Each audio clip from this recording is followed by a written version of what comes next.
We will now hear from our final speaker tonight, Jon Harvey, also known as Count Binface, and we must say Count Binface for legal reasons. Jon Harvey is a recovering classicist and current comedian. He has over 60 million hits on YouTube and recently presented a Radio 4 show with one Professor Paul Cartledge about why we need to be more like the ancient Athenian. The floor is yours.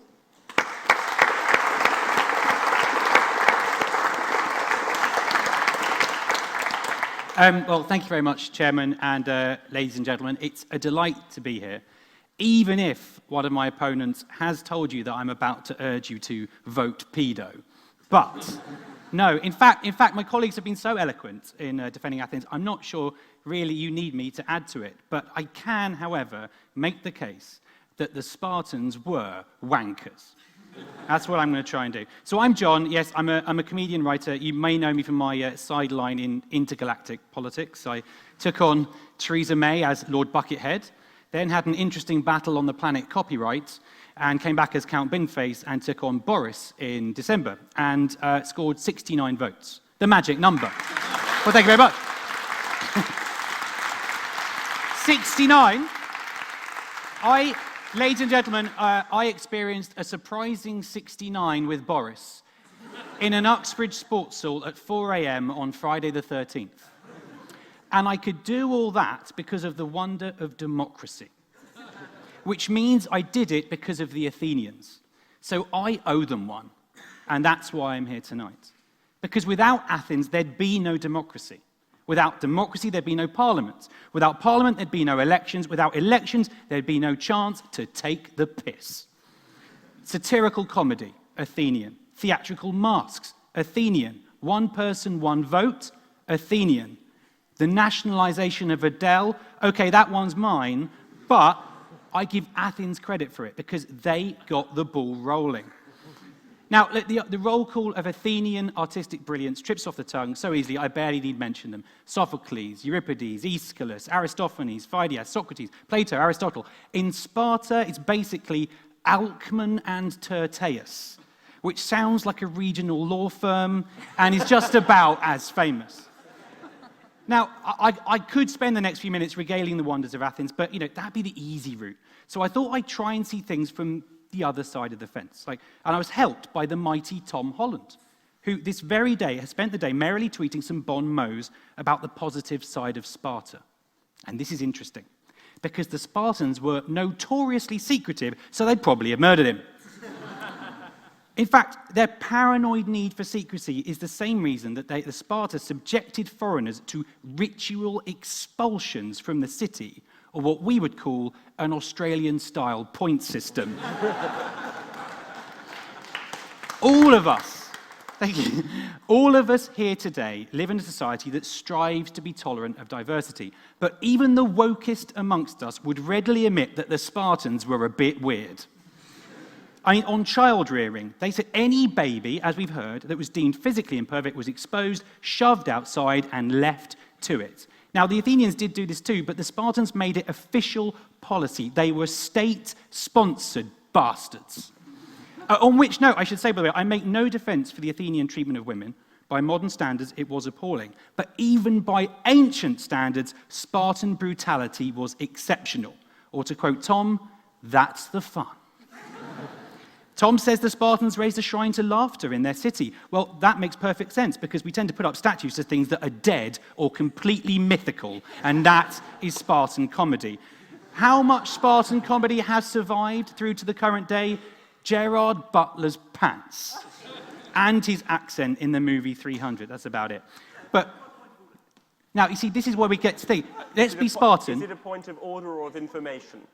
But hang on, no, sorry, Tom. I'm going to be Spartan. Sorry. If it's a point of If it's a point of order, I have to. Oh, okay, go on. There are some great Spartan jokes. Go on, let's see one. The rib-tickling jest at the Battle of Thermopylae, where the person asks how many Persians are there, and the terrified peasant says the arrows will blot out the sun. To which the Spartan hilariously responds, "Then we will fight in the shade."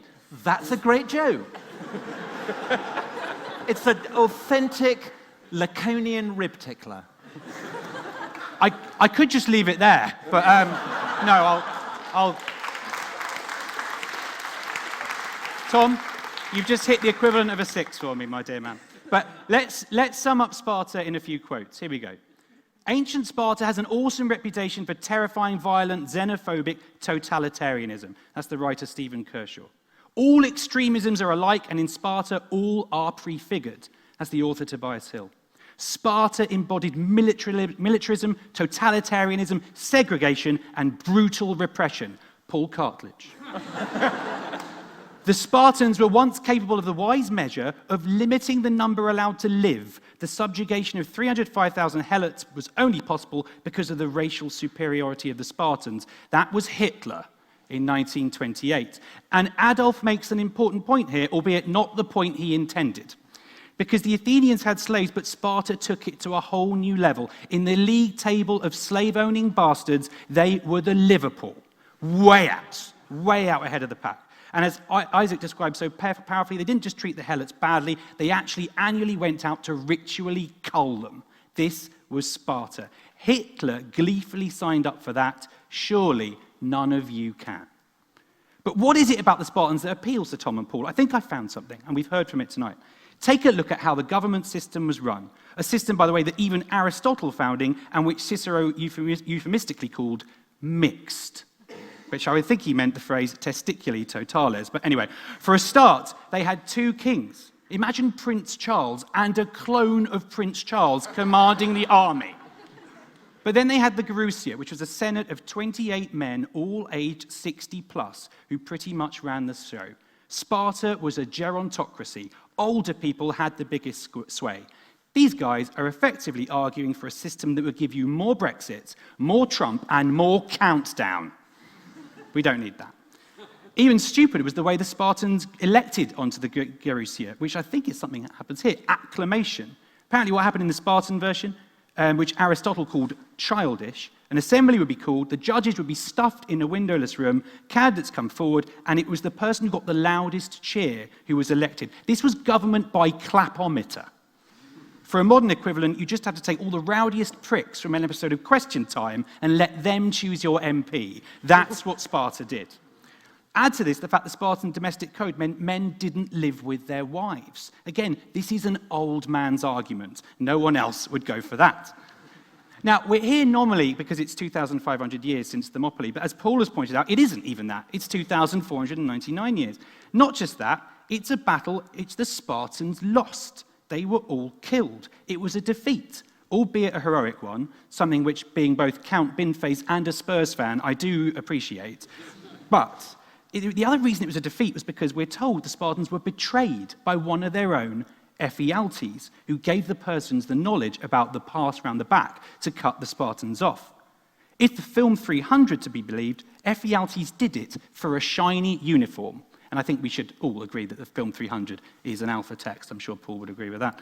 But the point being, if one of their own, despite all that military training, one of their own men could turn against them and let them get massacred, is that really what we should be remembering the Spartans for? A defeat?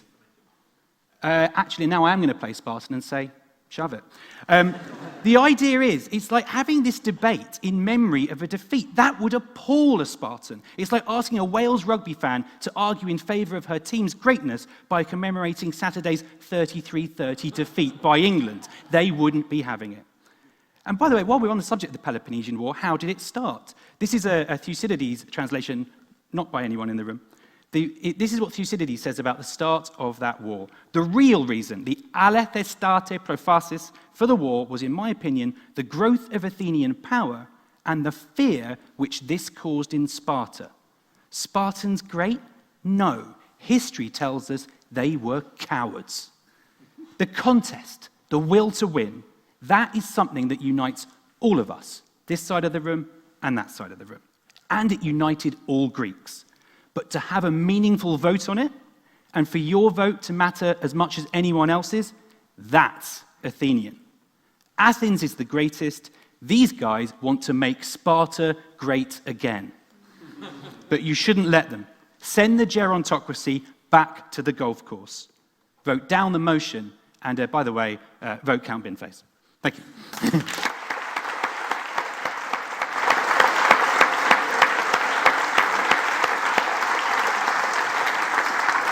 Thank you very much, Count Binface, for that speech. Thank you to all the speakers tonight, especially to Paul Cartledge, who was instrumental in securing about half of this lineup and made his own very entertaining contribution.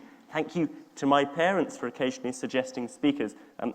Not many of them said yes, but thank you for trying. Thank you to the committee for running this so well. A little bit of housekeeping before we leave.